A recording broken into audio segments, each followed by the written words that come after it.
Today we're back to see Barry Lee and his fantastic MGC on part 2 of hashtag Love My Car.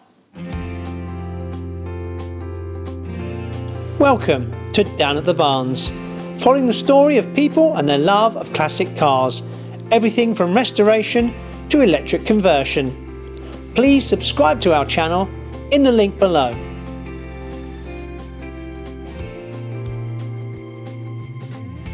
So Barry, we're back today to see the interior of the car. Tell us about the seats. The seats, I used to work for Ford years ago at the prototype department, and anyway we had this old guy who had been doing it for sort of 50 years, absolutely brilliant at making seats from templates just supplied by Fords. And when I was talking about my car, he said to me, you know, if you ever need any help, give me a shout. So I went to see him and I said to him about helping me out getting my seats done. So he said to me, bring a seat in, I'll have a look at it. I took it in and he said, yeah, he said they're not in bad condition but they need new leather, and I wanted to change the colour from red and white to black and red anyway. So he said what we do, he said you go and buy a complete hide from Connolly Leather because they do the best leather anywhere. He said they use them on Rolls Royces and whatever else. He said that's the best leather. He said just buy the hide. He said and what I'll do, I'll pick the seats stitch by stitch and I'll remake your new leather faced seats that are going to be the best quality you can buy anywhere. He said you won't be able to buy that quality in the shops. So that's what I did. I went and bought a Connolly Leather. Even back in 89, when I bought the leather then, it was really expensive, but the finish and the quality is absolutely brilliant. So I just gave him all my seats and my door pads, and he took them away, and 6 weeks later this is the result. The speaker here has really caught my eye. Tell us a bit about that, Barry. Oh, the radio grill, well, what I did with this, obviously it's original, even the cover's the original. Well, I know you can buy new covers and stuff, but I spent hours trying to clean this up and it came up really well. I was really pleased with it. I've also, I've changed the speaker. What happened was, one of my friends had bought a radio, an old classic radio, but it was of all the latest technology in it. There's a company that specialises in doing them. And I contacted them and I had a chat with the guy. I said I had an MGB and all the rest of it, or MGC, and he said to me, oh, I've got just what you need. So he said I've got a radio that has got all the latest technology, Bluetooth and all the other bits and pieces in it, hands-free, which I thought, well, that's ideal. And he said it looks classical. And he said, and also I'll do a speaker, so rather than having to cut holes in the door pads and rear quarter trims and things like that, I can do you a speaker that is it's a little bit bigger, he said. You'd have to do some modifications behind it, he said, but the speaker will fit in perfect. But it's a twin speaker and it's got a really good sound to it. So obviously that's why I've gone for, as you look at it, you wouldn't know any different, and the sound is really good, so really pleased with that. The thing about speakers is often they're put into the door pads. You haven't gone for that, so why is that? Well, the reason I didn't go for it is that I think it spoils the look of the door pad. I mean, as I said, Ted spent a lot of time making these up and making them look really good, and I just didn't want to spoil the look of them. When I originally bought the car off my friend, he had speakers in the rear quarter panels here. Well, to get the speakers in the rear quarter panels, there's got a reinforcement that comes across here, which is part of the structure of the car. And people, without thinking, who perhaps didn't know about crash and all the other testing that I used to do at work, these are put in here for a specific reason, to strengthen the car's body structure. So when I got the vehicle, I actually got a template off another car and I remanufactured that part, welded it back in to give it back its full strength, and obviously nice new rear quarter panels, as you can see, matching the seats and stuff. And now it's back to normal. You wouldn't know ever it was been much about with. Great. What I like about classic cars though is all the little quirky features sometimes people put in them. Now this car's got a few, hasn't it? Tell us about those. I changed the seats from black seat belts to red. I know, again, the die hard to be going, oh, I should have left them in black, but I've done too many changes to it to worry too much. And so I've swapped them to red. I got these from the MG Owners Club. Lovely seat belt. I've also added, this is the main power cut-off switch for all the power in the car. I put it in this position because if, God forbid, I was driving down the road and there was electrical fire or anything like that, I can just switch it off and that's it. And also, it's an added security thing. If I'm out somewhere and someone breaks into the car, unless they've actually got this and they knew this was it, you'd be looking, you know, it doesn't really stand out, oh god, you know, there's a switch, what's that? I'll probably be able to secure my car from being stolen, or give me enough time to get back before they put it on the back of a trailer, that is. And yeah, so I've done that. I've also added a heated rear window into this one, and these do steam up, as we all know. I think it's an important thing. So again, it's a balance, safety or looks. Safety always comes first to me. So I thought, up here, ideal position to put the switch.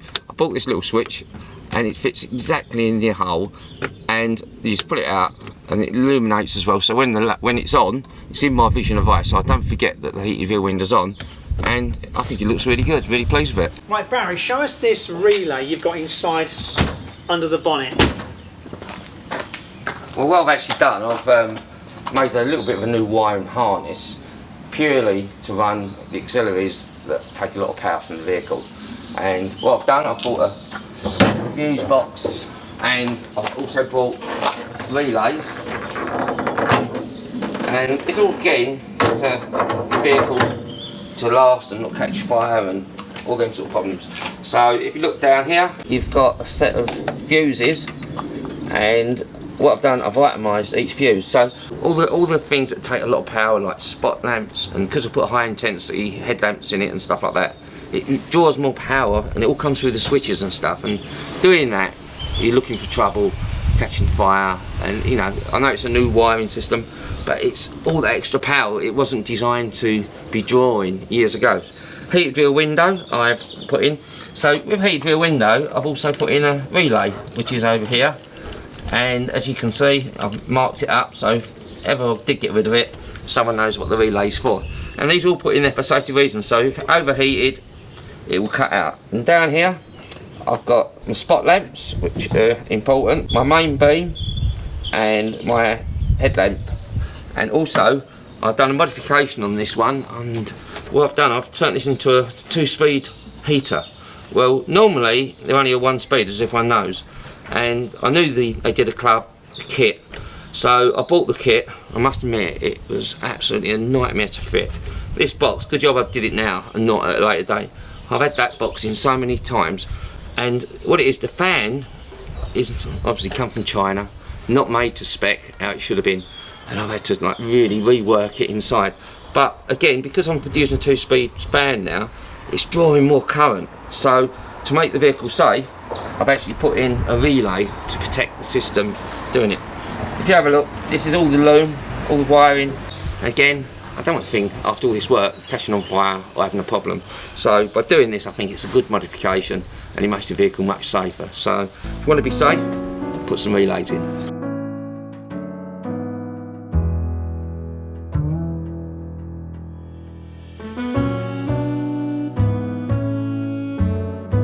And I've got my gearbox ready, sitting in the corner, waiting to go into the vehicle. I had that done 30 years ago. It was done by a gearbox specialist. He put a new lay shaft in it, checked all the gears, and made sure everything was okay. So that's all ready to go.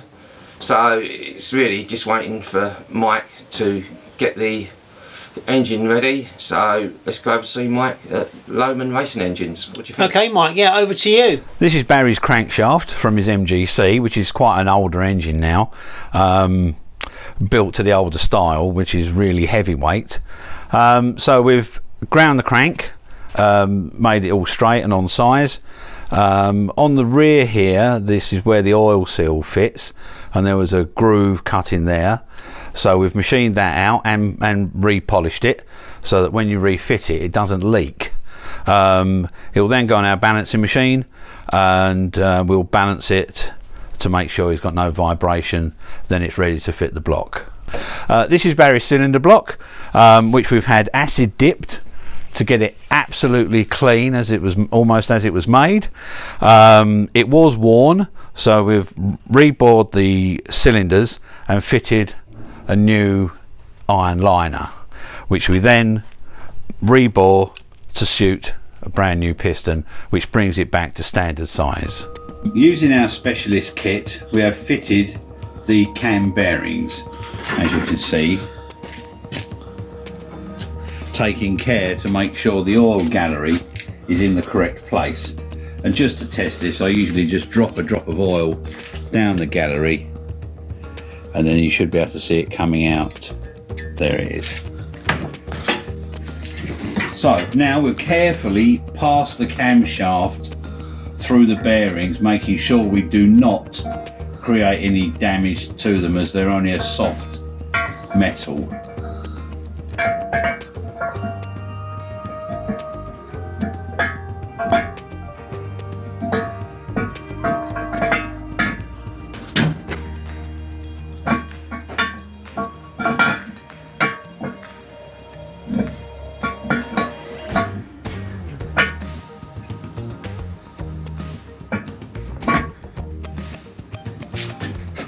And then you can see it rotates nicely. So now moving on to the main bearings. These again are a half shell. You can see where they've been stamped for their signs and markings. These always cause a small raise, so just to be on the safe side, we deburr them.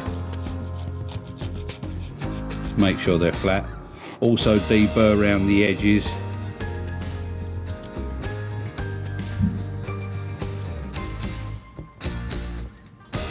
Just to make sure that when we push it into the housing, that the bearing is an absolute fit.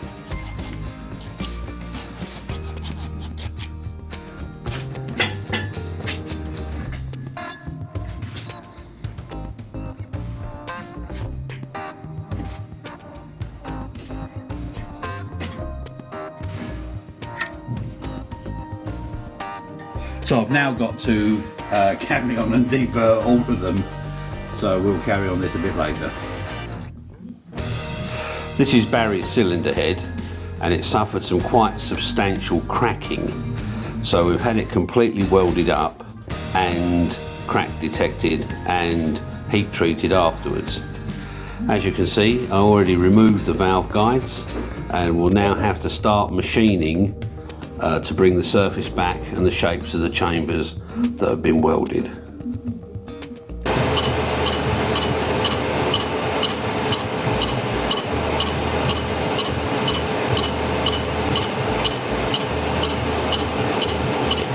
I prefer using a single point tool to fly cut the surface of cylinder heads and blocks, purely because it's my preference, I think, and that's all. This first machine gives it just a nice surface to work to, and as you can see where the cast iron have been repaired, it's an absolute beautiful join with no impurities, no blowholes, anything. So Barry, what do you think about that? Yeah, it's coming on. I'm really happy how things are progressing. I wish they were going quicker, but they're not, but it takes time, as you know. So just hoping, get it all back, get the engine in, go for our first test drive. Yeah, so in the next episode we'll have a look at the suspension, hopefully the engine going in, and a fantastic special delivery that Barry's got of some wheels. So join us next time down at the Barns, and don't forget, subscribe to the channel in the link below.